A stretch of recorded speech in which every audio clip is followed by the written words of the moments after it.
বড় হওয়ার পর পারফর্ম করছি, ছোটবেলায় করেছি তো বড় হওয়ার পর পারফর্ম করেছি। আমি যখন আমার কাজগুলো করেছি আমিও অনেক ছোট ছিলাম, এখনো আমিও ছোট আছি। আর সবাই যখন বলে ছোটবেলা থেকে দেখছি, সেটা আসলে আমার কাছে একটু অবাক লাগে।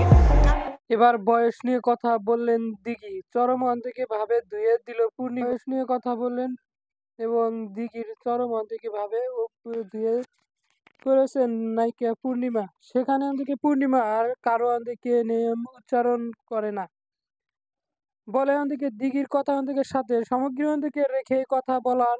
অনেকে অন্তকে বুঝে নিয়েছেন যে এই অপমান অন্তকের জনক কথাগুলি পূর্ণিমা দিঘিকেই বলেছেন, তাই তার বিস্তারিত জানতে এই ভিডিও থেকে অন্তকে এবার বয়স নিয়ে কথা বললেন দিঘি, চরম অন্তকে ভাবে ধুয়ে দিল। বয়স নিয়ে কথা বললেন এবং দিঘির চরম অন্তকে ভাবে ও ধুয়ে করেছেন নায়িকা পূর্ণিমা। সেখানে অন্তকে পূর্ণিমা আর কারো অন্তকে